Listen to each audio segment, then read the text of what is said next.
Olá, seja muitíssimo bem-vindo, bem-vinda ao meu canal. Essa é a oração pela libertação da mente. Eu já te adianto que essa não é uma oração que você tem que vir e receber só uma vez, só um dia. Mas é uma oração que você tem que receber todos os dias. Ela é breve, não é comprida, mas é um processo permitir que Deus, que o Espírito Santo liberte a nossa mente. Talvez você com a mente ansiosa, com a mente cheia de medo, preocupação exagerada, com a mente com pensamentos suicidas, autodestrutivos. Deus pode libertar sua mente. Tenha fé, não desanime. Se você é novo, nova aqui no canal, convido você agora, querido filho, querida filha, inscreva-se agora no canal. Ative o sininho das notificações para você ser informado, informada todas as vezes que entrar um conteúdo novo por aqui. E escreve aqui nos comentários os seus pedidos de oração, o nome das pessoas, as situações pelas quais você deseja oração, que nós rezaremos, que eu rezarei com muito gosto e alegria. E já te convido a copiar o link desse vídeo e compartilhar com seus grupos de WhatsApp, de Telegram, mandar para as pessoas que precisam receber essa oração, para que mais pessoas sejam abençoadas. Nós vamos ler a citação que está em Filipenses, capítulo 4, versículo 8. Finalmente, irmãos, tudo que for verdadeiro, tudo que for nobre, tudo que for correto, tudo que for puro, tudo que for amável, tudo que for de boa fama, se houver algo de excelente ou digno de louvor, pensem nessas coisas.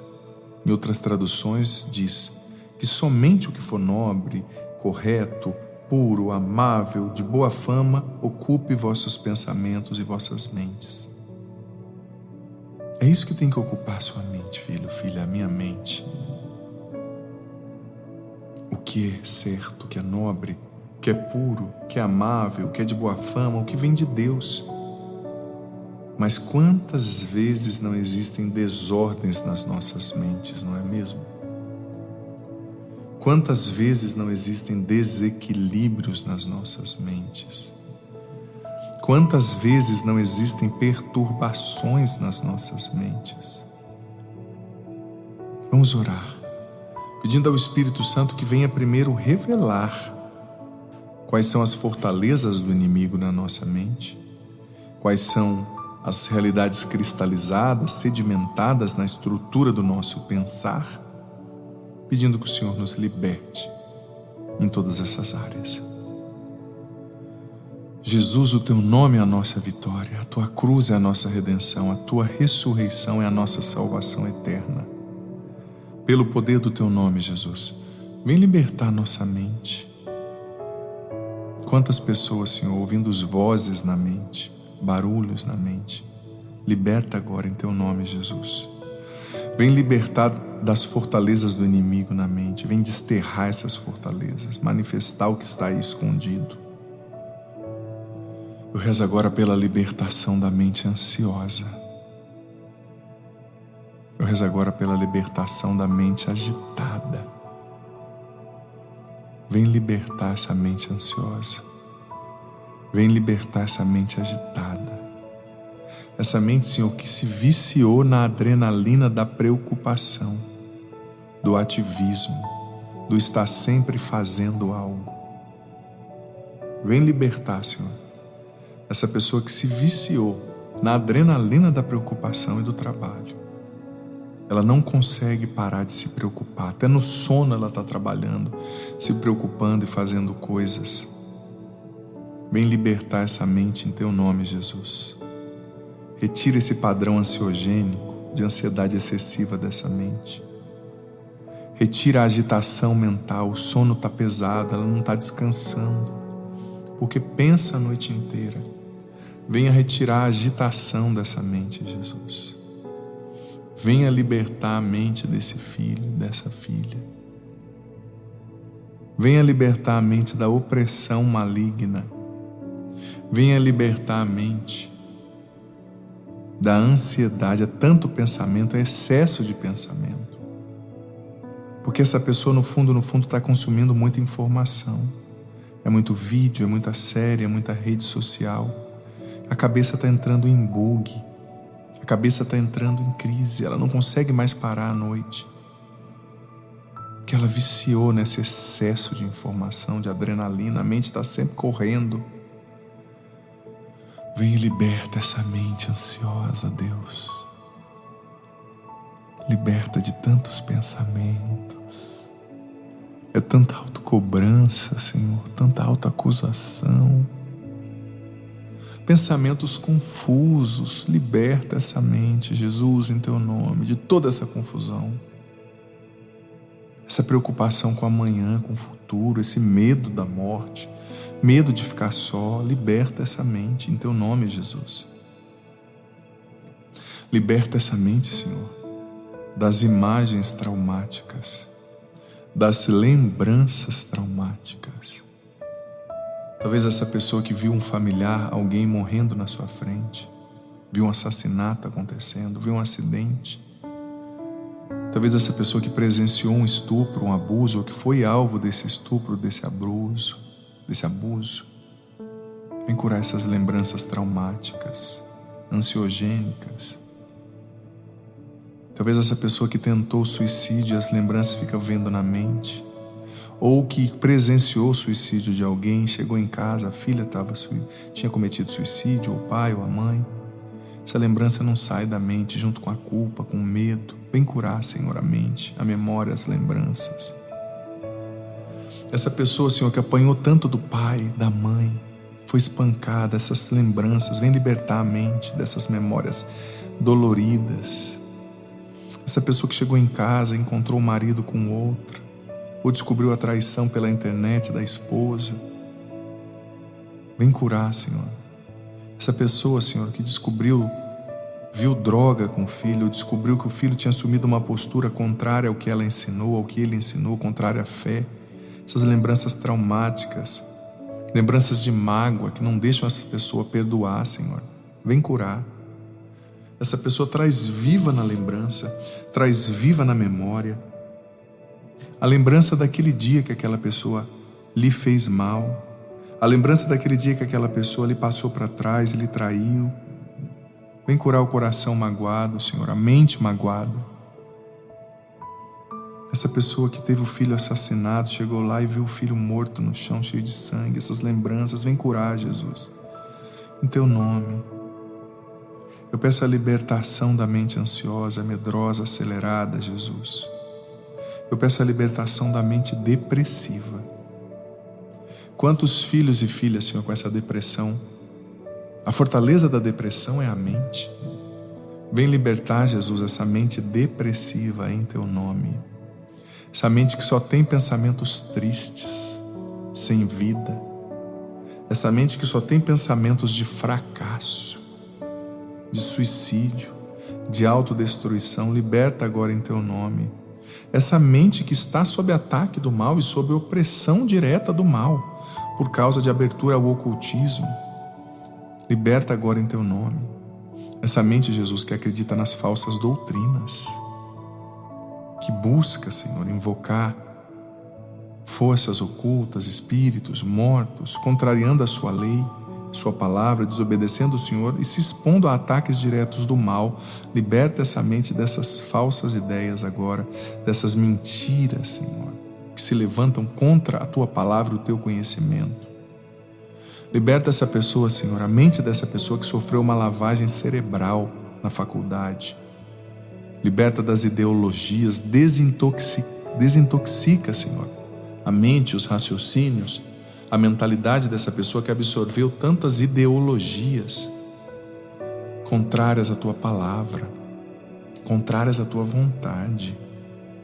Vem purificar, Senhor. Vem salvar a mente dessa pessoa. É tanto pensamento impuro, é tanto pensamento rebelde, é tanto pensamento de julgamento, de acusação, de destruição. Liberta essa mente, Jesus. Purifica essa mente em Teu nome. Desses pensamentos julgadores, esse julgamento, essa condenação que essa pessoa faz, só está lhe fazendo andar para trás. Enquanto ela não parar de julgar as pessoas e condenar, o Senhor não vai deixar ela ir para frente. O Senhor não vai abençoá-la, porque ela está incorrendo em um grave pecado. Liberta dos pensamentos orgulhosos, de se julgar maior que os outros, que todo mundo está errado e ela está certa.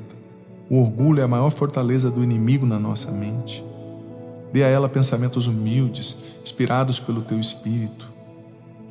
Liberta, Senhor, dos pensamentos de julgamento e de condenação dos outros. Liberta também, Senhor, dos pensamentos com relação ao demônio, as lembranças dos filmes de terror assistidos, do terror noturno. Liberta, Senhor, dos pensamentos de medo com relação a bonecos, a palhaços, medo com relação a crianças, a noivas. Liberta, Senhor, de pensamentos de medo de cemitério, pensamentos de medo da noite, terror noturno. Senhor, o bem e o mal começam na nossa mente.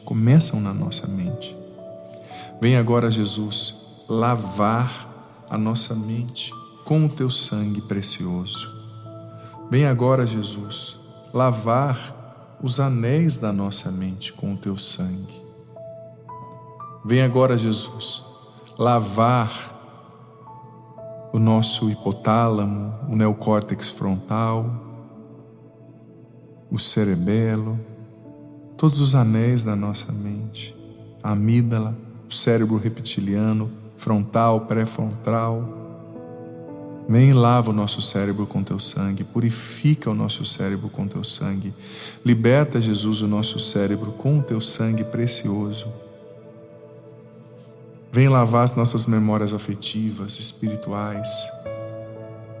E liberta-nos, Jesus, em Teu nome, de todo mal que se alojou na nossa memória, nos nossos pensamentos. Quantas pessoas, Senhor, com padrões de pensamentos compulsivos com relação a beber, a comer, a gastar, a viver o sexo, liberta. Essa pessoa, Senhor, que desde criança é exposta à nudez, à pornografia, não consegue abandonar e tem essas imagens pornográficas tão vivas na memória. Liberta agora, purifica a mente dessa pessoa, restitui a pureza original. Essa mulher, Senhor, que se submeteu a tantos relacionamentos nos quais ela foi usada, essas lembranças, se sentindo um objeto, se sentindo um nada, vem curar. Esse irmão com essas lembranças sexuais tão pervertidas, liberta a mente em Teu nome, Jesus, dessa pessoa. Senhor, eu peço também que o Senhor venha consertar e curar, libertar as mentes deformadas pelo pecado. Essa pessoa foi tão longe no pecado, Senhor, foi tão longe nos vícios, que a consciência dela ficou laxa. Ela já não sabe mais dizer o que é certo, o que é errado. Ela já não sabe mais entender o porquê da sua lei, o porquê dos mandamentos. Ela tem uma mentalidade pagã. Liberta, Senhor, essa pessoa da mentalidade pagã.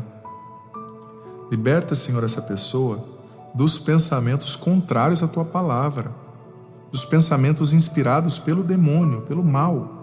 Às vezes essa pessoa nem imagina, nem sabe, mas ela tem cedido a tentações, tem cedido a pensamentos inspirados pelo mal. Vem e liberta, Jesus, em Teu nome.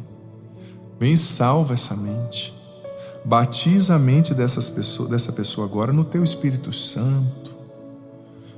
Batiza a mentalidade dessa pessoa no Teu Espírito. Eu consagro a mente, o cérebro, os pensamentos dessa pessoa inteiramente a Ti, Espírito Santo. Eu consagro o pensar dessa pessoa a Ti. Que seja o Senhor a inspirar os pensamentos deste filho, desta filha, Espírito Santo. Que seja o Senhor a falar com essa pessoa na mente dela. Na Tua palavra, na palavra do Evangelho está escrito, em João 16, que é o Senhor, Espírito Santo, que viria nos convencer, elencó do grego, convencer a respeito do pecado, da justiça, do juízo. Vem, Espírito Santo, com poder agora, batiza a mente dessa pessoa, liberta a mente dessa pessoa de todo mal, de tudo que não é de Deus, e vem convencer a mente dessa pessoa acerca do pecado, da justiça, do juízo. Vem convencer a mente dessa pessoa acerca da verdade de Deus e libertá-la da mentira, do mundo, do mal, das ideologias. Vem, Espírito Santo, convencer essa pessoa acerca do pecado, do que é pecado, acerca da justiça, do que é justo, do que é verdadeiro, acerca do juízo. Vem, Espírito Santo, convence essa pessoa sobre a divindade de Cristo, a salvação de Cristo. Convence-o sobre os erros que ele está cometendo e talvez não vê como errado.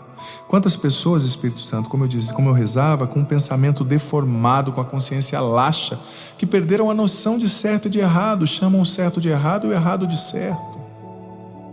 Vem, Espírito Santo, reconstrói a mente dessa pessoa, batiza a mentalidade dela e convence-a acerca da lei de Deus, da verdade de Deus, liberta-a com a verdade de Deus. Convence-a, Espírito Santo, acerca da maldade do pecado, do mal que é pecar. Convence-a, Espírito Santo, acerca da ação do inimigo, das ideologias. Faça perceber a verdade mentalmente, cognitivamente, intelectualmente. Desintoxica de tudo que é lixo intelectual, das mentiras, dos vídeos, da contaminação vinda da faculdade, tantos pensamentos, ideias contrários a Deus, a religião, a igreja.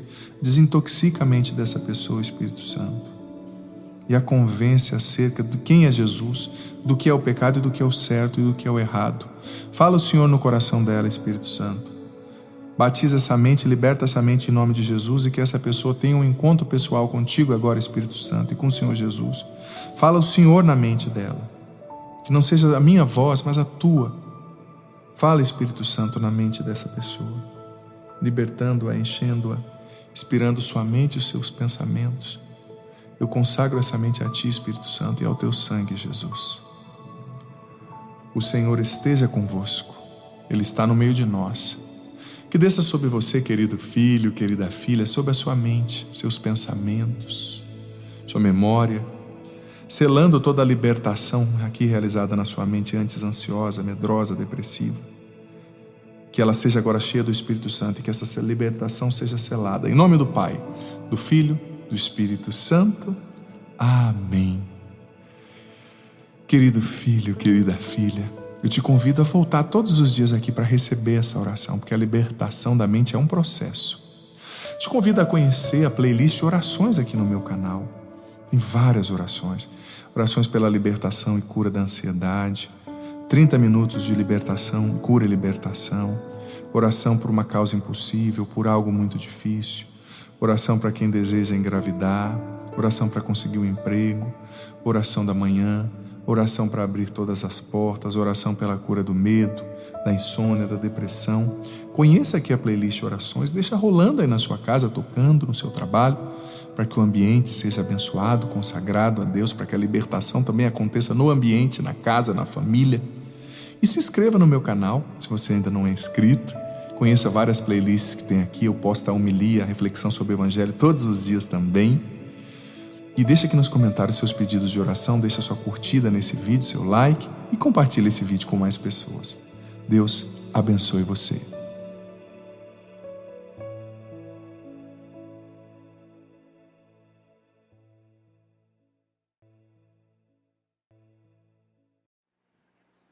Ave Maria, cheia de graça, sois vós entre as mulheres, bendito é o fruto do vosso ventre, Jesus.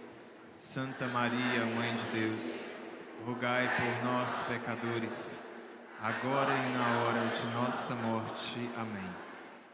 Santo anjo do Senhor, meu zeloso guardador, se a ti me confiou a piedade divina, sempre me rege, me guarda, me governa, me ilumina. Amém.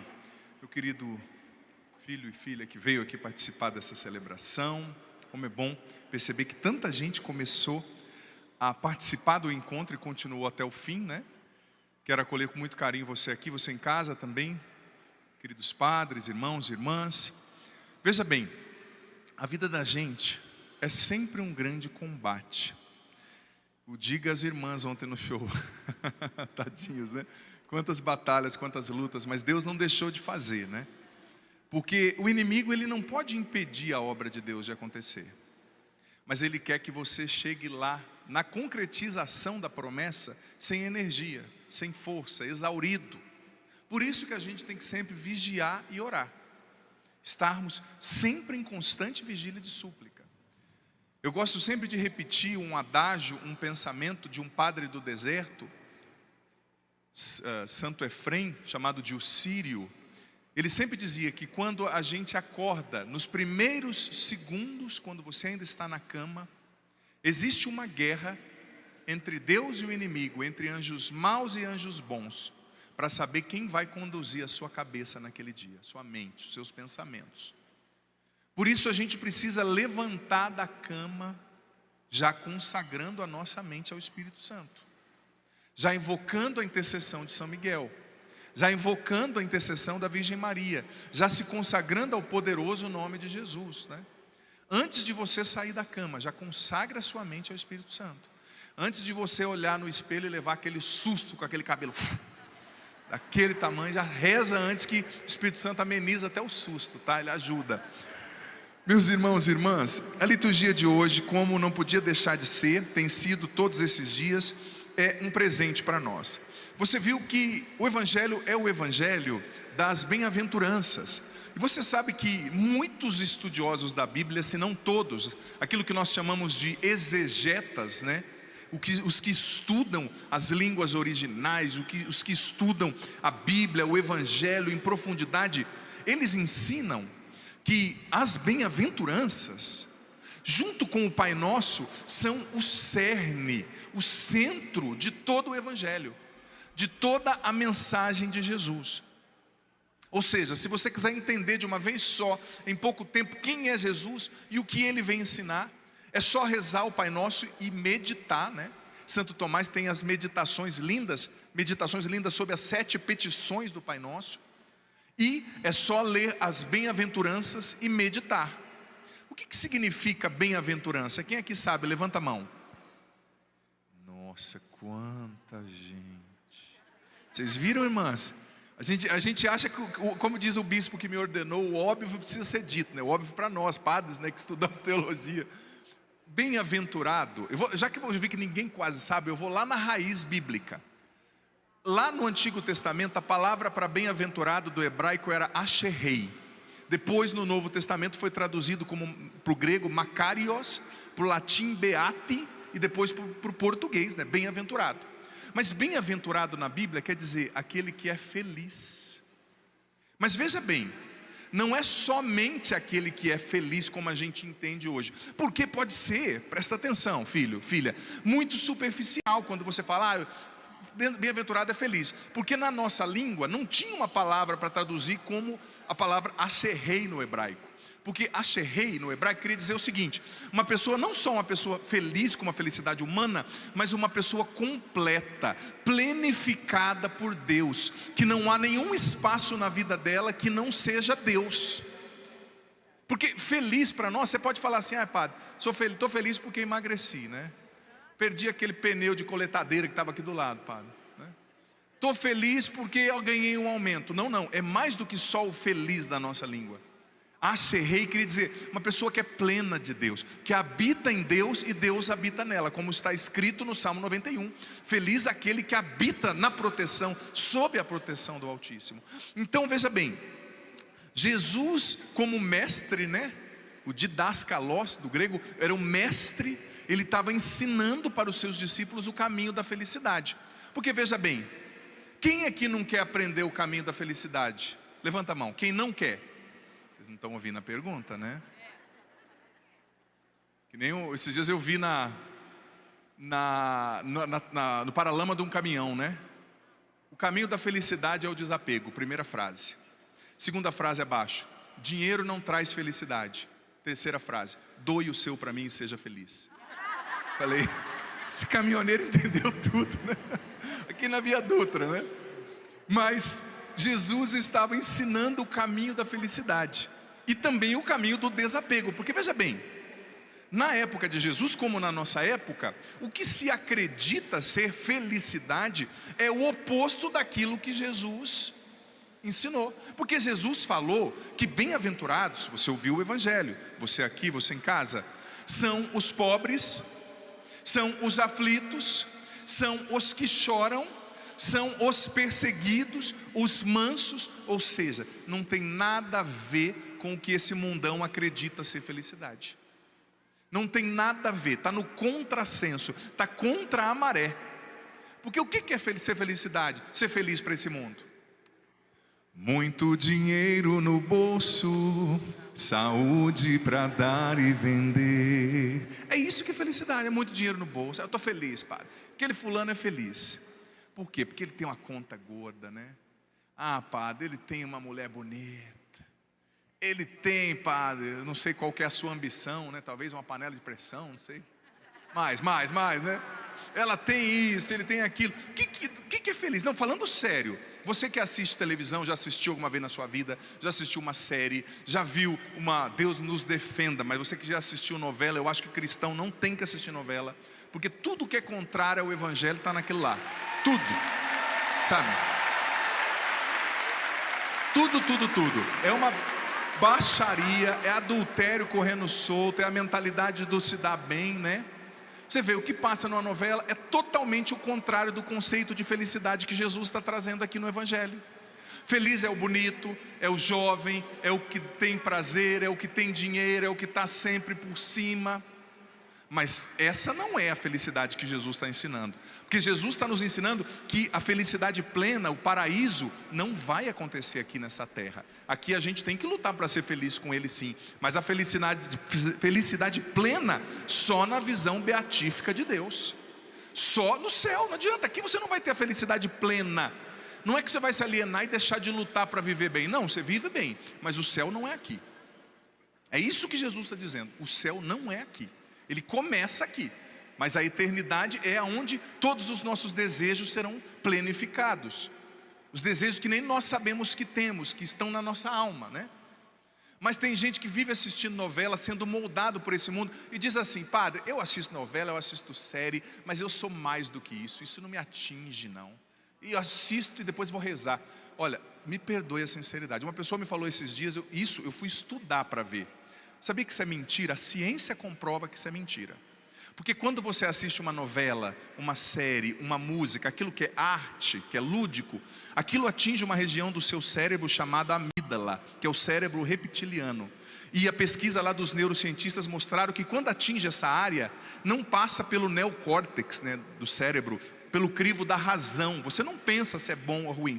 É outra área do cérebro. Você só acessa, só entra. O que vem entra. Você não consegue pensar: ah, isso não está me moldando, isso eu não aceito, isso eu aceito. Não, vai direto naquilo que é o cérebro primitivo. Então a ciência hoje comprova que você é influenciado pelo que você assiste. Você é influenciada pelo que você vê, pelo que você ouve. E tem muita gente que está patinando na vida cristã porque ainda não abriu mão de algumas coisas que precisa abrir. Tem roupa de cristão, mas cabeça de pagão, cabeça mundana. E Deus não abençoa cristão fake. Se você quer a bênção de Deus, viva Jesus de verdade. Cata o touro pelo chifre, vá até o fim, roa o osso até o fim. Mas não, padre, a mim não me atinge. Atinge sim, arranja outra desculpa, que essa até a ciência já diz que não é isso, né? Mas voltando ao assunto das bem-aventuranças, Jesus está nos ensinando o que é ser feliz. E o que Jesus está falando, eu vou dizer para você, não é o que é celebrado pela nossa cultura. Não é o que é celebrado pela nossa cultura. Porque mais uma vez eu digo, hoje em dia as pessoas aclamam quem é bonito, quem tem muitos seguidores, quem tem dinheiro, quem tem fama, ainda que essa pessoa tenha conquistado o dinheiro roubando e passando muita gente para trás. Quantos políticos, me perdoe a sinceridade, já não fizeram isso, e outras autoridades aí? Mas se tem dinheiro todo mundo aplaude, é o máximo. Jesus está falando, não é assim. Por quê? Porque você ouviu a segunda leitura. O que o mundo considera como sábio e poderoso, Deus considera como lixo. E o que Deus considera como poderoso, o mundo despreza. A lógica de Deus é diferente da minha e da sua, não adianta. E o que é ser cristão? É começar a pensar como Jesus. Se você não pensa como Jesus, você não é cristão, me perdoe, você é fake. Olha para quem está do seu lado, não tem cara de cristão fake não, né? Graças a Deus. Dá uma sacudidinha nele e fala assim, ó, presta atenção, viu? Dá uma sacudidinha no ombrinho dele, dela. Mas isso é muito verdade. Se você não pensa, presta atenção, como Jesus, você não é cristão. Porque o que é um corintiano? O que torce por Corinthians. O que é um cristão? Infelizmente, né? Existem corintianos, né? Brincadeira. O que é um flamenguista? O que torce por Flamengo. O que é um cristão? Que segue a Jesus. Tem gente que é cristão e diz assim, mas eu não concordo com tudo que Jesus fala. Então você não é cristão, raio nenhuma, porcaria nenhuma. Cristão é quem assume Jesus Cristo. E às vezes quando você começa a seguir algumas coisas do ensinamento de Jesus, tem gente que fala assim, ai, eu sou cristão, mas eu não sou fanático. Tem pessoas que entendem que viver o evangelho é ser fanático. É a mesma coisa de falar assim, eu sou corintiano, mas eu vou no jogo do Palmeiras. Vai lá em São Paulo, vai ver o que a torcida do Corinthians vai fazer com você depois, né? Ou você é corintiano, ou você não é. Não dá para ficar com o pé em duas canoas. Ou você é cristão, ou você não é. Cristão pensa como Jesus. Às vezes, gente, tem muitas pessoas perdendo a salvação porque mergulha nessa cultura hipócrita, que só celebra quem é bonito, o jovem. Você tem que estar sempre jovem, sempre com maquiagem. A gente está perdendo a noção da realidade. Esses dias eu encontrei uma pessoa, me perdoe o comentário, que ela sempre mandava pedindo bênção, pedindo oração, e eu via no meu Instagram, né? E um dia ela veio na minha missa, sinceramente, eu levei um susto. Levei um susto ao que eu vi a menina, eu falei, caramba. Porque a bendita usa tanto filtro no Instagram, que ela fica 27 anos mais nova, né? A hora que ela falou, eu sou a fulana, quase que eu falei, eu te exorcizo quem quer que sejas. A cara de manga chupada que ela tinha. Sabe assim, ó. E não tem problema em ter cara de manga chupada. Eu e você vamos ter também. Talvez você já tenha com a boca murcha aqui, né? Não tem problema em ter cara de manga chupada. Só que a gente não aceita mais que a gente envelhece. Por quê? Porque o bonito é o jovem. Nisso a gente está muito atrás da cultura oriental, sabia? Cultura árabe, que valoriza os idosos, os mais velhos, que respeita a sabedoria dos idosos, que valoriza e honra os mais velhos. Agora, parece que o que é velho não presta na nossa cultura. Eu tenho que usar um filtro que me faz 30 anos mais nova. Aí quando eu encontro o padre assusta, né? É tanto filtro, é tanta coisa. Por quê? Porque a gente tem que estar sempre no look, no shape. Eu tenho que estar legal, padre. Não siga o pensamento desse mundo. A bem-aventurança, a felicidade para Jesus é outra coisa. É outra coisa. Porque o que o mundo diz? Feliz é quem pode comprar, é quem pode consumir, é quem realiza todos os seus desejos, né? Mas, por exemplo, o que São João da Cruz dizia, doutor da igreja? Renuncie os seus desejos e você vai encontrar o que o seu coração realmente deseja. Renuncie os desejos assim que estão só na camada mais superficial do seu ser e vai para dentro da sua alma. E aí você vai encontrar o que o seu coração deseja. Mas nós estamos num tempo que eu tenho que ter muito dinheiro, eu tenho que consumir. Olha, esses dias eu estava lendo uma frase de um filósofo ateu, o Schopenhauer. Quem conhece, estudou filosofia, ele dizia o seguinte: a vida de muitos se torna uma constante oscilação entre a ânsia de ter e o tédio de possuir. Uma constante oscilação entre a ânsia de ter. Eu quero ter, eu quero comprar, eu quero ter um celular. Semana que vem já tem outro, semana que vem já tem outro. Só que depois, quando você tem, ele vive o tédio de possuir. Esse celular não me preencheu, está faltando alguma coisa. E daqui uma semana esse celular já ficou velho, né?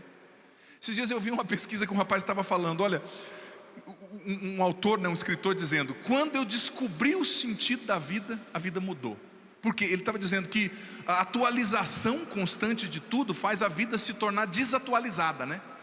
Tem um celular hoje, semana que vem já tem outro, e tem uma chapinha para o seu cabelo aí para dar um jeito hoje, semana que vem já tem outra 7 vezes melhor, e tudo está sendo atualizado, e parece que a vida está ficando desatualizada. Quando você descobre o sentido da vida, a vida muda. Esse homem dizia, nesse escritor, achei engraçado, ele é meio comediante também, né? Mas é verdade, é tanto, e você tem que corresponder, você tem que comprar tudo, você tem que estar bonita, você tem que estar na moda, você tem, será que você tem tudo isso mesmo? É isso que Jesus falou que é a felicidade? Não, Jesus está dizendo outra coisa. Felizes os pobres em espírito, porque deles é o reino dos céus. E o que é uma pessoa pobre de espírito? Pobre de espírito não é só um pobre financeiramente não, tá? Porque tem muito pobre financeiro que é cheio de orgulho, financeiramente falando, que é cheio de orgulho. Pobre de espírito é reconhecer que você tem necessidade de Deus, seja você rico ou pobre. É reconhecer que você é um mendigo de Deus, que sem Ele você não pode nada. É reconhecer a sua necessidade dEle para viver e respirar.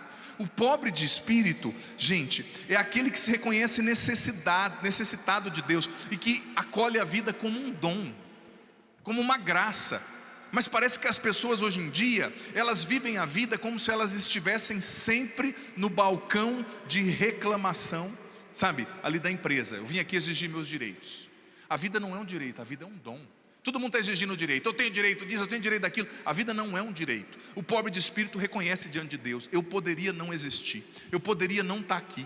Dentre os 7 bilhões de pessoas que tem no mundo, 1 bilhão de cristãos, eu poderia não ter conhecido Jesus, mas eu conheci, eu estou aqui ouvindo falar dele. O pobre de espírito é grato, acolhe a vida como dom e reconhece que é um mendigo de Deus. Santa Teresinha, quantas vezes ela dizia, né, da sua indigência, né, da sua mendicância diante de Deus. Pobre de espírito é um mendigo de Deus, eu preciso dele para respirar. Mas a segunda bem-aventurança, felizes os que choram, porque serão consolados. O mundo acha feliz quem chora? Gente, o chorar aqui quer dizer o seguinte, aquilo que os padres do deserto chamavam de pentós, né? É aquela dor da sua alma por chorando os seus próprios pecados, chorando com os que choram, como diz a Bíblia, chorando as dores de Deus. O santo, ele se coloca no lugar de Deus e ele chora pela ingratidão dos pecadores, ele chora pelos sacrilégios cometidos contra o Santíssimo Sacramento, ele chora pela ingratidão dos seres humanos, ele chora com os que choram. Depois, outra bem-aventurança, bem-aventurados os mansos. Essa é uma bem-aventurança essencial para você ser santo, para você ser feliz. Mansidão. Olha o que São Francisco de Sales dizia: a mansidão é sempre um bom caminho. Nega-te a disputas estultas, sem finalidades, certa do que elas geram contendas. Escolha sempre o caminho da mansidão. Você é uma pessoa mansa? Mansa é igual um búfalo, né, filha? Estou vendo aqui a sua cara, é uma mansidão que dá medo, né? É, padre, comigo escreveu, não leu, o couro come. O diga o santo do seu marido, né? Sofrendo aí com as suas garras em cima dele, da sua esposa. Mas às vezes a gente, tudo bem, talvez você recebeu isso de educação, tua mãe era brava, seu pai era bravo, você tem um temperamento colérico, mas você precisa se educar como São Francisco de Sales para ser mais manso, para falar com mais educação com as pessoas. Porque o que adianta você acordar de madrugada para rezar o rosário? Nesses dias eu ouvi a história de um menino que era neto de uma avó muito religiosa, muito piedosa, a mulher. E ela foi na igreja dela, usava aquelas fitinhas vermelhas, né? Fazer a adoração diante do Santíssimo, ficou 3 horas. Chegou em casa, ele tinha limpado ali um lugar da cozinha e mudou a santinha dela do lugar. Ah, meu Deus do céu. Xingou o menino de tudo quanto é nome. Seu fiodo encardido, onde você colocou minha santa? Eu falei, muito testemunho lindo dessa senhora, né? Evangelizou o menino falou para mim, padre, se for para a igreja dela e ficar assim, eu não vou não. Ficar igual ela, Deus já tem meus problemas, né? Mas você é manso, mansidão. Bem-aventurados, feliz quem é manso. Jesus continua. Bem-aventurados que têm fome e sede de justiça, os que fogem da corrupção. Pior coisa é um cristão corrupto. Aqui não tem ninguém, graças a Deus, nem nos acompanhando, mas um cristão que fica dando jeitinho no trabalho, vai para o trabalho, chega atrasado, sai antes da hora, faz tudo errado, é incompetente, e depois fala que eu sou uma pessoa de Deus. O seu patrão fala para você, deve estar pensando: eu estou vendo os frutos da sua santidade aqui, na sua incompetência, na sua enrolação, na sua corrupção, pegando o tempo do trabalho para fazer outras coisas. Cuidado. Fome e sede de justiça, não ser corrupto, não dar jeitinho, deixar as politicagens. Dentro da igreja também tem politicagem, deixar, ser íntegro de coração. Depois a bem-aventurança, os misericordiosos. Bem-aventurados os misericordiosos. O mundo de hoje ensina que ser misericordiosa é ser bobo. Eu não tenho que ser misericordioso, eu tenho que pagar com a mesma moeda, eu tenho que devorar os outros para crescer. Mas Jesus está dizendo: bem-aventurados, felizes os misericordiosos. Eu e você precisamos ser misericordiosos. E aquela passagem de Tiago, capítulo 2, versículo 13, que diz o seguinte: o juízo vai ser sem misericórdia para quem não praticou a misericórdia. Se você não for misericordioso, você não vai ter a misericórdia de Deus, ponto. Você pode perder a sua salvação. Às vezes a gente, sabe o que é ser misericordioso? É não se escandalizar, dizia Santo Afonso, diante do pecado dos outros. É acolher quem caiu. Na sua igreja, você acolhe quem caiu, ou você pega uma pá de terra e joga na cabeça de quem já está no fundo do poço? O misericordioso acolhe, não afunda quem já está afundado. Jesus fala: bem-aventurados os puros de coração. Gente, quanta impureza no nosso mundo. Eu falei das novelas, quantas músicas que você ouve por aí, que pelo amor de Deus, é depravação do início ao fim. Quanta pornografia. Eu estava vendo uma pesquisa hoje que a pornografia, a indústria da pornografia movimenta 97 bilhões de dólares por ano só nos Estados Unidos. 3 milhões e 75 dólares por segundo. A gente precisa levantar a bandeira da pureza nesse mundo, a bandeira da fidelidade no matrimônio, do não à pornografia, à impureza, ao adultério. Assim a gente vai ser feliz. E depois Jesus continua: felizes os que promovem a paz, o que não é briguento, o que é capaz de corrigir, de ensinar com paciência. Você que tem uma criança pequena, eu vou dizer para você, sabe, 3 categorias de pessoas com as quais a gente tem que ter paciência para ensinar. As quais? Criança, porque eles estão aprendendo, você tem que falar, você tem que repetir, você tem que corrigir. Jovem, porque o jovem quer reinventar a roda, né? Padre jovem, eu lembro quando eu era padre jovem, queria reinventar a roda, salvar o mundo inteiro. Depois a gente vai aprendendo e vai amadurecendo, né? E idoso, o idoso está em outra fase da vida, precisa da nossa paciência, do nosso amor. Bem-aventurados os que promovem a paz, os que são pacientes. E por fim, bem-aventurados os perseguidos por causa da justiça, os que não se envergonham de Jesus, os que não se envergonham do testemunho de Jesus. Se você está sofrendo, está sendo perseguido porque você é um homem santo, de oração, uma mulher de oração, isso é uma bênção. Agora, oxalá você não seja perseguido, e eu, porque nós somos chatos de galocha, né? Aquele cristão chato, impertinente. Mas esse é o caminho da felicidade. E como disse a segunda leitura, não nos enganemos, não nos deixemos enganar, filho, filha, pelos padrões do mundo. O padrão do mundo só valoriza o quê? O que é bonito, o que é rico, o que dá like, o que tem dinheiro, só o que é jovem e bonito. O mundo não sabe lidar com quem é necessitado, doente, fraco, feio. Como uma história que esses dias eu escutei, muito bonita, o sentido da história. Dizem que tinha um homem muito rico, mas pensa numa pessoa rica. Rica assim, que tinha dinheiro à torta e à direita. Tinha fazendas, tinha prédios, tinha ações de empresas no exterior, tinha jato, e morava numa cidade não muito grande. E dizem que esse homem era um grande apreciador das obras de arte. Muito rico, ele viajava para a Europa e ficava meses percorrendo os museus, como o do Louvre em Paris, que demora 3 dias quase para atravessar, outro museu lá na Espanha, e comprava aquelas obras de arte do Rembrandt, Picasso, aquelas coisas de milhões, trazia para casa, e todo mundo admirava aquele homem rico. Só que aquele homem tinha uma tristeza na sua vida. Era um homem bom, mas ele era casado já há quase 30 anos, 20 e poucos anos, e não tinha conseguido ter um filho. A esposa dele tinha problema e ele também tinha problema. E ele gastou muito dinheiro e foi em muitos médicos no Brasil, fora do Brasil, que trabalhavam a fertilização, e tomou vitamina, fez muita coisa, mas a criança não vinha. Só que de repente, depois de um tempo, Ele começou a perceber que a esposa dele começou a ter algumas tonturas, se sentir estranha, e a levou ao médico, e chegando lá, veio a notícia: sua esposa está grávida. Nossa, a alegria daquele homem, o coração dele não se continha. Mas os médicos também disseram: olha, ela está grávida, mas é uma gravidez de altíssimo risco. Ela vai ter que ficar a gravidez inteira deitada. Imagina, eu já vi casos assim, né?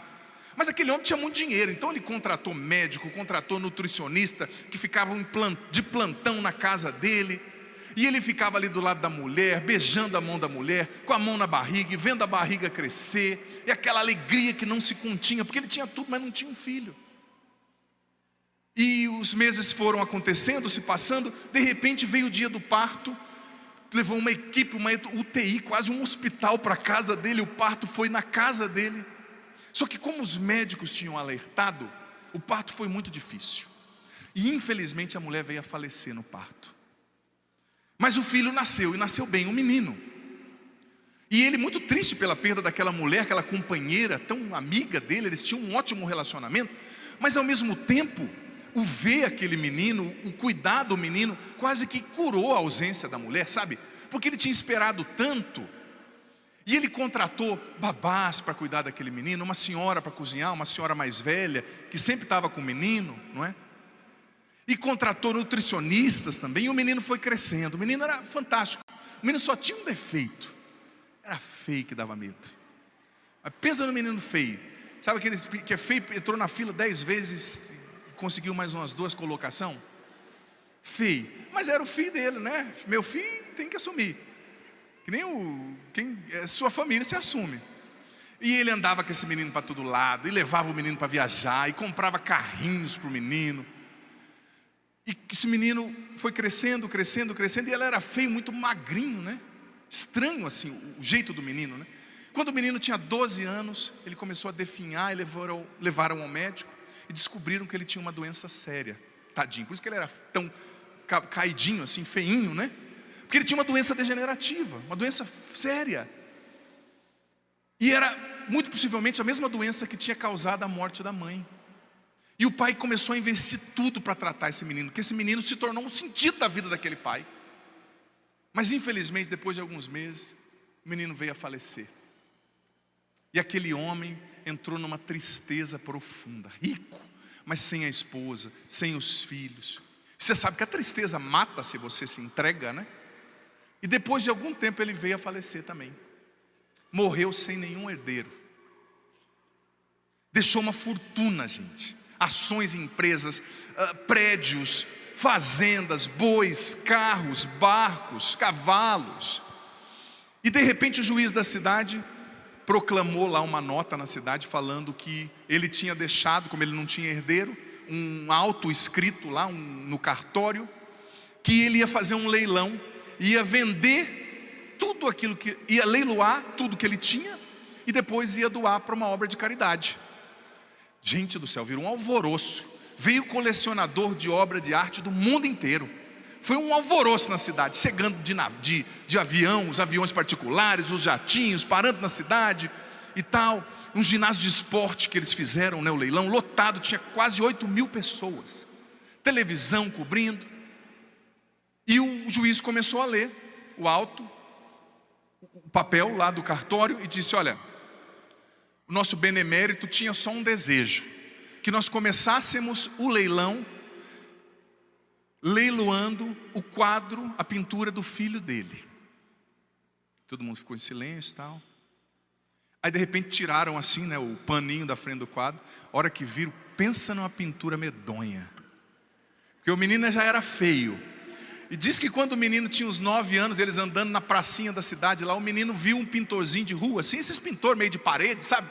Que não é pintor profissional, e começou a encher o saco: ah, pai, eu quero que ele me pinta, eu quero que ele faça um quadro meu, eu quero, pai, ah, mas eu entendo tanto de arte, filho, esse homem não sabe pintar, eu peço lá para um pintor em Paris fazer você. Não, eu quero ele. E o pintor acabou fazendo, e fez o nariz meio torto assim, o olho meio entrando no nariz, sabe aquela pintura meio cabulosa? Aí a hora que o povo viu aquela pintura feia, daquele menino feio, sem beleza, sem atrativo. Começaram a rir. Mas o juiz falou: olha, nós só vamos continuar o leilão depois da venda desse quadro. Quem que vai dar o primeiro lance para esse quadro? Aquele silêncio. Quem vai dar o primeiro lance para esse quadro? Aquele silêncio. Terceira vez, quem vai dar o primeiro lance para esse quadro? Uma senhorinha lá no fundo, cara surrada, pequenininha, cabelinho assim amarrado para trás, levantou a mão e falou assim: eu quero dar o primeiro lance para o quadro.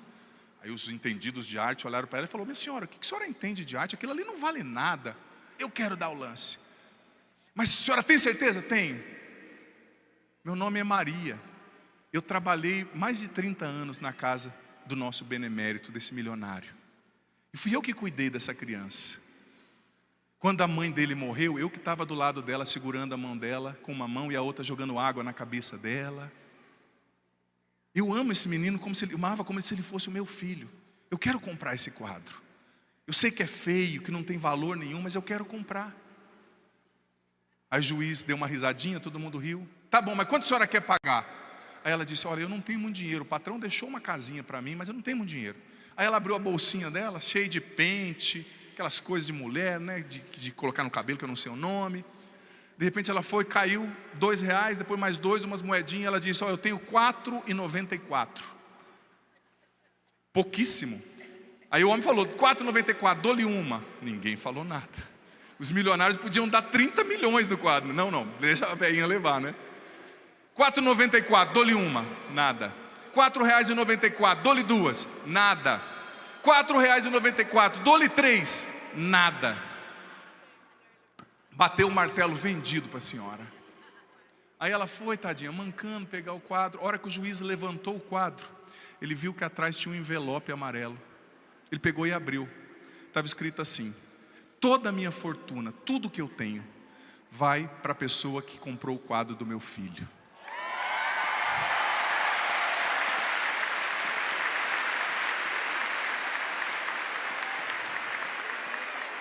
E todo mundo ficou assustado. Os homens podiam pagar 40 milhões naquele quadro, mas só ela comprou. E ela levou a fortuna para casa. E aquelas pessoas que estavam lá, somos eu e você. Porque diante de Deus, só alcança a salvação quem leva o quadro do filho dele para casa, desfigurado, feio, sujo, crucificado.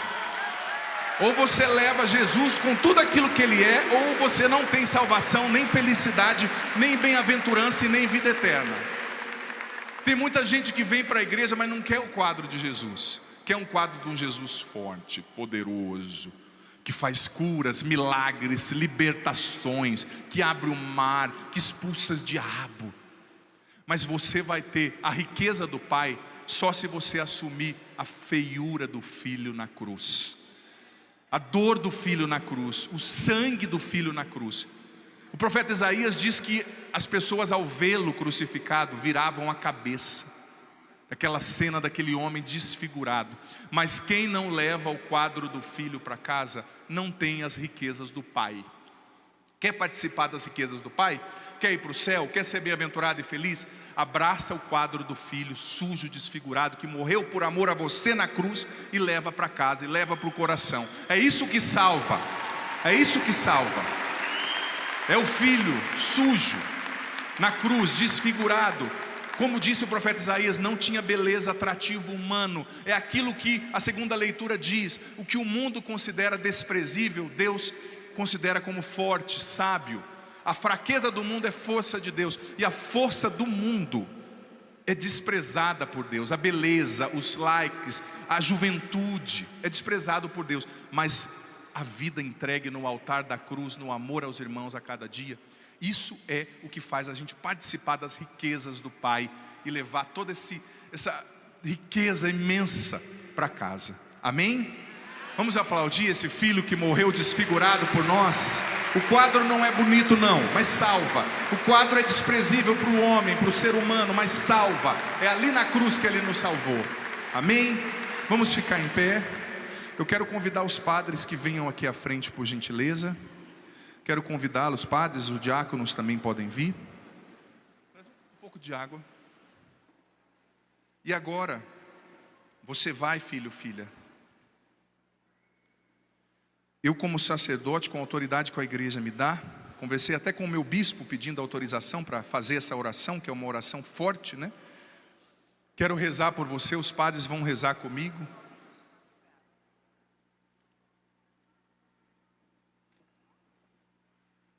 É uma oração autorizada pela igreja, composta pelo Papa Leão XIII, é um pequeno exorcismo.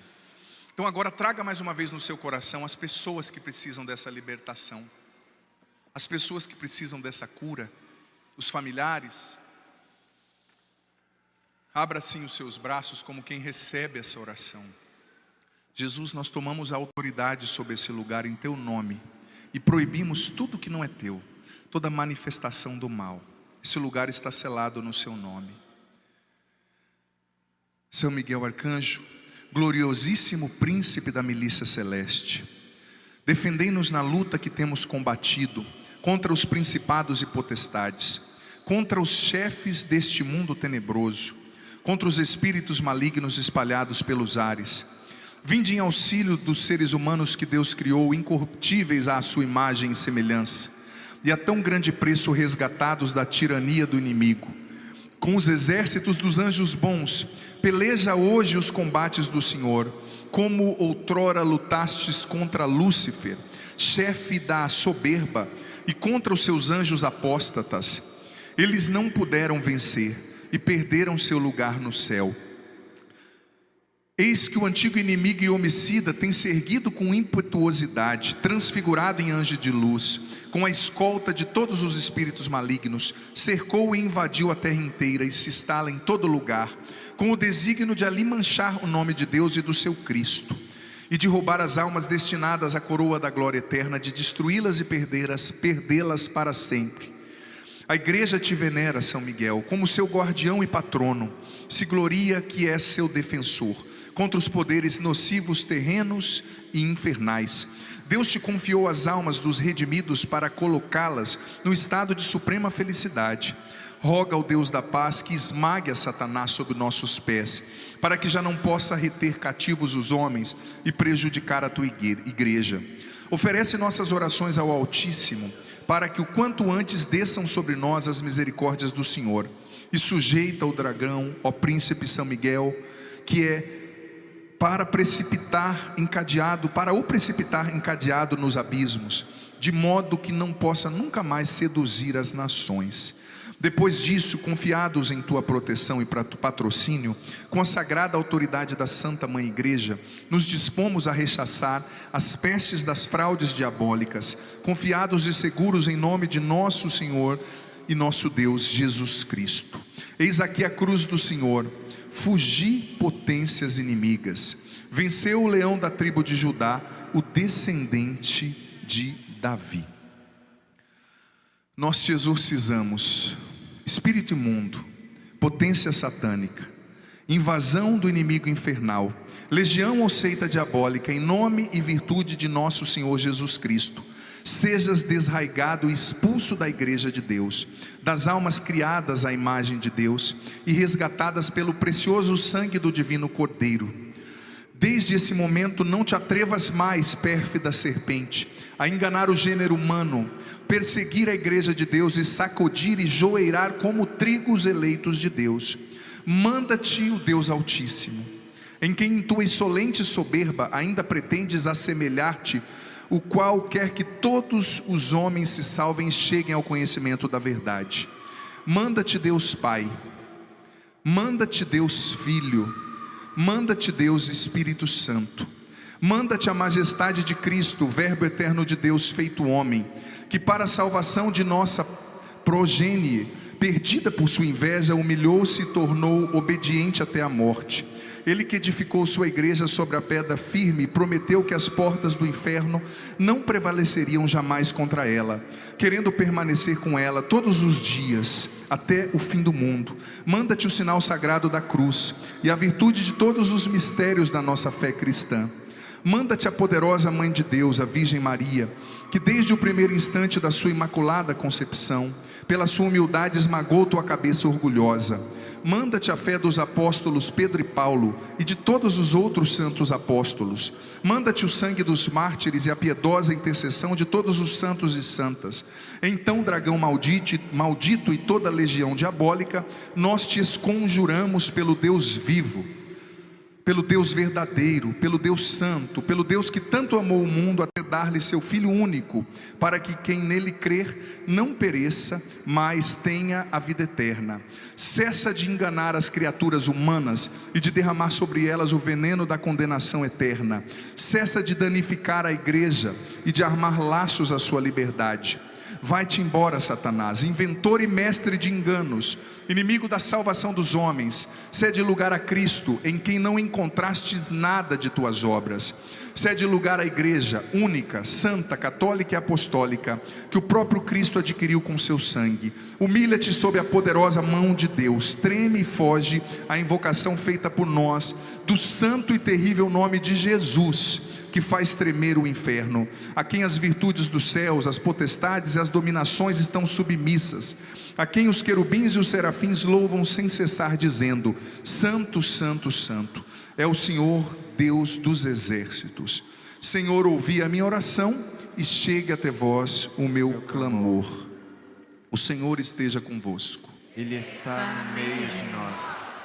Enche, Senhor, com teu Espírito Santo cada filho e cada filha que está aqui, quem nos acompanha em casa. Preenche o espaço vazio que ficou em nós por essa libertação com teu Espírito, e silencia, Jesus, em teu nome toda ação do mal, que a libertação seja silenciosa. Vem com teu Espírito Santo batizando e enchendo cada um de nós aqui em casa, preenchendo os espaços vazios. Liberta-nos do mal, da inveja, do desejo de suicídio, da idolatria, da impureza. Que todos esses espíritos sejam expulsos no teu nome, Jesus, e que vão aos pés da cruz, e os proibimos de voltar em teu nome. E sela, Senhor, com teu Espírito tudo o que o Senhor fez. Oremos. Deus do céu, Deus da terra, Deus dos anjos, Deus dos arcanjos, Deus dos patriarcas, Deus dos profetas, Deus dos apóstolos, Deus dos mártires, Deus dos confessores, Deus das virgens, Deus que tendes o poder de dar a vida depois da morte, o repouso depois do trabalho, porque não há outro Deus senão vós, e que não pode haver outro a não ser vós, Criador de todas as coisas visíveis e invisíveis, cujo reino não terá fim. Com humildade suplicamos que a vossa gloriosa majestade se digne livrar-nos poderosamente, e sãos e salvos de todo poder, laço, mentira e malvadez dos espíritos infernais. Nossa resposta primeira será: livrai-nos, Senhor, das emboscadas do inimigo. Livrai-nos, Senhor. Agora nós vos suplicamos. O padre vai falar: nós vos suplicamos, e vocês vão responder: ouvi-nos, Senhor. Dignai-vos conceder à nossa igreja a segurança e a liberdade de vos servir, nós vos suplicamos. Ouvi-nos, Senhor. Novamente, ouvi-nos. Dignai-vos humilhar os inimigos da Santa Igreja, nós vos suplicamos. Ouvi-nos, Senhor. E sela em nós, Senhor, toda a libertação que o Senhor fez, que seja silenciosa, que o teu Espírito tome posse, tome o controle de todas as áreas da vida dessa pessoa, mente, alma, espírito, corpo, coração, em nome do Pai, do Filho, do Espírito Santo, amém. Espírito Santo, amém. Espírito Santo, amém. Espírito Santo, amém. Espírito Santo, amém.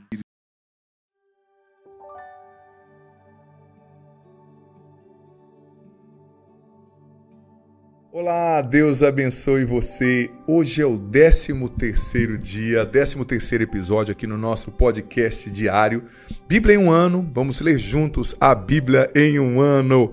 Seja muitíssimo bem-vindo, sou eu, Padre Adriano Zandonassi. Se você é novo, nova por aqui, convido você a se inscrever agora no meu canal, isso mesmo, vem fazer parte da nossa família, ativa o sininho das notificações para você saber quando entrarem coisas novas, conteúdos novos por aqui, e deixa agora já seu joinha, like, curtida nesse vídeo, para você me ajudar a evangelizar. Olha, hoje, como eu já disse, 13º dia, vamos ler Gênesis 25 e 26, Jó 15 e 16, possivelmente Jó 15 e 16 eu vou deixar como tarefinha para você ler aí depois.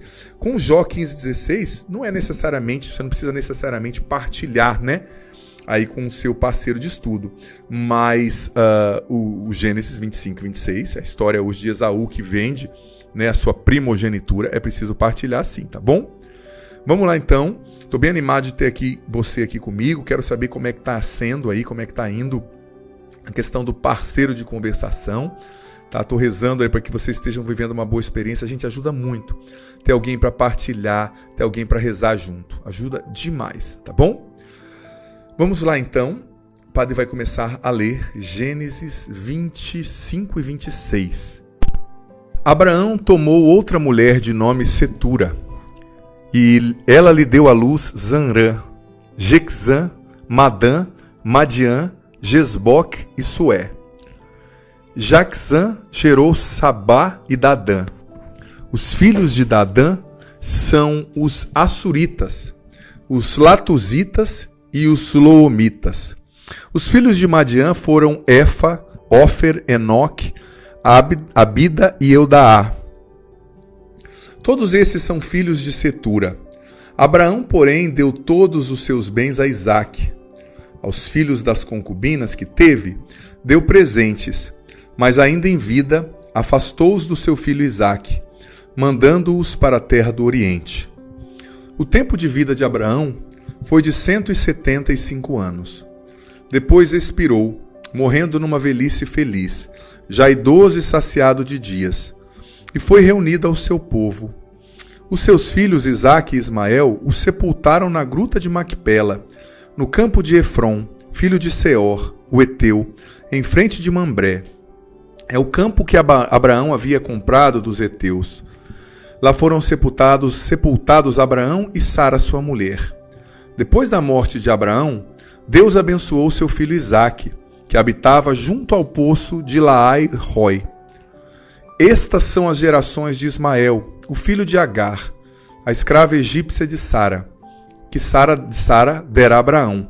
E esses são os nomes dos filhos de Ismael, alistados segundo as suas gerações. O primogênito de Ismael foi Nabaiot, depois Cedar, Adbeel, Mabsã, Masma, Duma, Massa, Haddad, Tema, Getur, Náfis e Sédima. São esses os filhos de Ismael e os seus nomes, de acordo com as aldeias e acampamentos. Eles foram os 12 chefes das suas respectivas tribos. O tempo de vida de Ismael foi de 137 anos. Depois expirou, morreu e foi reunido ao seu povo. Os ismaelitas moravam desde Évila até Sur, em frente do Egito, quando se vai a Assur. Ismael se estabeleceu em frente de todos os seus irmãos. Estas são as gerações de Isaque, filho de Abraão. Abraão gerou Isaque.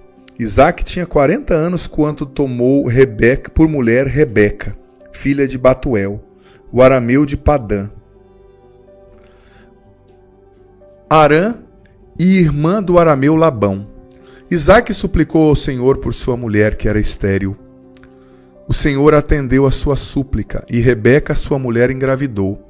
Mas os filhos dela lutavam no ventre, e ela exclamou, por que estou assim? E foi consultar o Senhor. O Senhor lhe respondeu, 2 nações trazes no ventre. Desde tuas entranhas 2 povos se dividirão. Um povo será mais forte que o outro, e o mais velho servirá ao mais novo. Quando chegou o tempo de dar à luz, ela tinha gêmeos no ventre. O primeiro saiu todo ruivo, com uma capa de pelos, e chamaram-no Esaú. Depois seu irmão, segurando com a mão o calcanhar de Esaú. Por isso foi chamado Jacó. Isaque tinha 60 anos quando Rebeca deu à luz. Quando os meninos cresceram, Esaú tornou-se hábil caçador e homem do campo, ao passo que Jacó era tranquilo e morava em tendas. Isaque amava Esaú, pois gostava de comer caça, mas Rebeca amava mais a Jacó. Certo dia Jacó tinha um caldo ao fogo. Esaú chegou exausto do campo e disse a Jacó, deixa-me comer desse caldo vermelho, pois estou exausto. Por isso Esaú recebeu o nome de Edom, isto é, vermelho. Jacó respondeu-lhe, vende-me agora mesmo o teu direito de primogênito. Esaú ponderou, estou para morrer, e de que me serve esse direito de primogênito? Jacó insistiu, jura-me agora mesmo. E Esaú jurou, e vendeu o direito de primogênito a Jacó. Então Jacó deu pão com caldo de lentilhas a Esaú, que comeu e bebeu, levantou-se e foi embora. Assim Esaú desprezou o seu direito de primogênito. Sobreveio uma fome sobre a região, depois daquela primeira do tempo de Abraão, e Isaque foi até Gerara, junto a Abimeleque, rei dos filisteus. O Senhor apareceu-lhe e disse: Não desças ao Egito, vais morar na terra que eu te direi. Fica migrando nessa terra, e eu estarei contigo e te abençoarei. Pois a ti e a tua descendência darei todas essas terras, cumprindo o juramento que fiz ao teu pai Abraão. Multiplicarei tua descendência como as estrelas do céu. A ela darei todas essas terras. Por meio de tua descendência serão abençoadas todas as nações da terra, porque Abraão ouviu minha voz e guardou suas obrigações para comigo, os meus mandamentos, meus preceitos e minhas leis. E Isaque estabeleceu-se em Gerara. Quando os homens do lugar lhe perguntavam por sua mulher, ele dizia: minha irmã. Receava dizer que era sua mulher, pois pensou: que os homens do lugar não me matem por causa de Rebeca, pois era bela de se ver. Como sua permanência em Gerara se prolongasse, certo dia Abimeleque, rei dos filisteus, olhava pela janela e viu Isaque aos risos com Rebeca, sua mulher. Abimeleque mandou chamar Isaque e lhe disse: Não há dúvida de que ela é tua mulher. Por que então dizes é minha irmã? Isaque respondeu: Pensei comigo, talvez me matem por causa dela. Abimeleque respondeu: Que é isso que nos fizeste? Faltou pouco para que alguém de nosso povo se deitasse com tua mulher, e assim trairias culpa sobre nós. Então Abimeleque decretou para todo o povo: quem tocar nesse homem ou em sua mulher será morto. Isaque fez naquela terra sua semeadura, e colheu naquele ano 100 vezes o que semeara, pois o Senhor o abençoava. O homem ia enriquecendo e prosperando até se tornar muito rico. Possuía rebanhos, gado e numerosa criadagem. Os filisteus começaram a invejá-lo. Todos os poços abertos pelos servos do seu pai nos dias do seu pai Abraão, os filisteus entupiram, enchendo-os de terra. E Abimeleque disse a Isaque: Vai-te embora daqui, porque te tornaste muito mais poderoso do que nós. Isaque foi embora dali e acampou junto à torrente de Gerara, onde passou a morar. Reabriu os poços cavados no tempo de seu pai Abraão e entupidos pelos filisteus depois da morte deste, dando-lhe os mesmos nomes que seu pai havia dado. Os servos de Isaque cavaram um poço junto à torrente e descobriram uma fonte de água viva. Mas os pastores de Gerara começaram a discutir com os de Isaque, afirmando: Essa água é nossa. Isso recebeu o nome de Ezeque, isto é, contenda, por causa da contenda que suscitou. Escavaram outro poço que também causou discussão e recebeu o nome de Sitna, isto é, inimizade. Indo mais longe, cavou outro poço, pelo qual já não houve discussão, e pôs-lhe o nome de Reobote, isto é, espaço, dizendo: Agora o Senhor nos deu espaço e podemos prosperar nessa terra.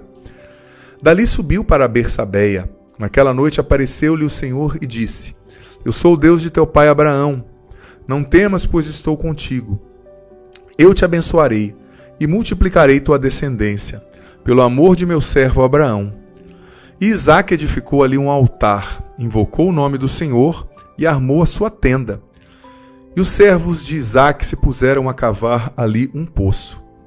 Mais tarde Abimeleque veio visitá-lo, vindo de Gerara com seu amigo Ocasate e com Ficol, chefe do seu exército. Isaque lhes disse: Por que viestes a mim, vós que me fostes hostis e me expulsastes do vosso meio? Eles disseram: Porque vimos claramente que o Senhor está contigo, e achamos que deveria haver um juramento entre nós e ti. Queremos fazer aliança contigo, para que nunca nos faça mal algum, como nós nunca te atacamos, mas te fizemos somente o bem, deixando-te partir em paz. Tu és agora abençoado do Senhor. Isaque ofereceu-lhes um banquete. Comeram e beberam. De manhã cedo levantaram-se e fizeram um juramento mútuo. Isaque os despediu e eles partiram em paz.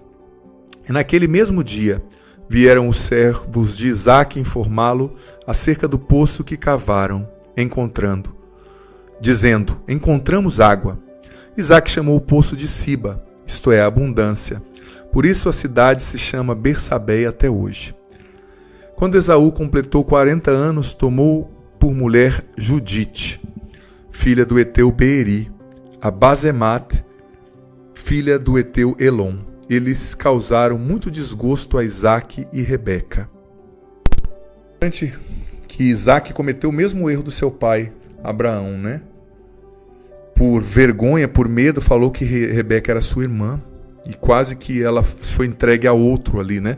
Por causa da falta de coragem dele. É interessante, né? Como os erros dos pais às vezes são repetidos nos filhos, né? Se ninguém tem a coragem de quebrar esse ciclo. Se o teu pai bebia, traía, você não tem que fazer o mesmo. Reze e peça a Deus para quebrar o ciclo, né? Outra coisa interessante é que, naquela época, gente, o direito de primogenitura, né? Deus tinha dito que o primeiro filho, o primogênito, tinha o direito de ficar com todos os bens e os outros irmãos o serviriam. Era algo muito sagrado para o oriental. E Esaú, que era o primeiro filho, tinha, né, o direito de nascência, né? Ele não levou a sério isso.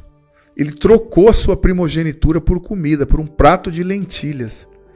Isso acontece comigo e com você. Nós somos batizados, nós somos herdeiros da graça de Deus, das promessas bíblicas.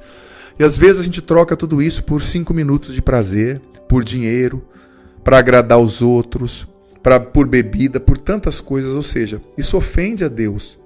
Porque a gente cai nessa mesma tentação e não leva a sério, sabe, tanto que Deus já nos deu. Porque como batizados nós somos profetas, sacerdotes, reis. Nós recebemos muita graça de Deus. A gente coloca outras coisas na frente de Deus na nossa vida, nós estamos traindo a nossa herança, né?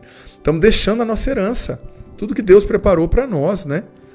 Nós fomos criados e separados por Deus para irmos para o céu. Mas muitas vezes a gente vê o céu, a gente vê a salvação como menos importante que uns momentinhos de conforto. Como menos importante do que ter fama, do que estar bem com todo mundo. Como menos importante do que a bebida. É o mistério da fraqueza humana, mas a gente tem que lutar com a oração, com a ajuda, com sacramentos, para nos tornar aceitáveis a Deus. Ele também não errou, ele manipulou o seu irmão, né? Porque o irmão estava com fome ali, né? Chegou de uma caça, chegou desesperado de fome, né? Esses irmãos, os dois erraram, né? O desespero de Saul é triste. E muitas vezes, quando nós estamos vivendo situação de desespero, a gente se torna disposto a trocar nossa identidade, a nossa herança como filhos e filhas de Deus por nada. Nós negamos a graça de Deus, né? No momento de desespero, reze, converse com as pessoas certas, não haja, faça um discernimento espiritual, não troque a sua primogenitura, né, por um prato de lentilhas. Você é filho de Deus. Você tem a graça de Deus sobre você. Você foi escolhido. Você viu que dos dois sairia uma grande nação, né? Na verdade, grandes nações sairiam dos dois, né? Também existem os descendentes, né? Os descendentes de Esaú, que a gente vai entender depois quem são. Mas, claro, desde o ventre eles já nasciam, já brigavam, e parece que há um sinal de uma predestinação por parte de Jacó, né? Mas não é que haveria uma predestinação, é que Deus conhecia já, né, o caráter de Esaú e sabia como as coisas iam terminar, né? É isso, que desça sobre você o teu dia, a bênção do Senhor, Pai, Filho e Espírito Santo, amém. Você é convidado agora a ler, claro, né, ao livro de Jó também, tarefa de casa, Jó 15:16. Não deixe de ler. Para o seu conhecimento, para a sua edificação, não é que você precisa estudar, partilhar sobre o livro de Jó com o seu parceiro de estudo. Não precisa necessariamente, mas leia para a sua edificação e vá firme nos grupos de estudo, no parceiro de estudo, para de fato um edificar o outro. Isso é muito importante.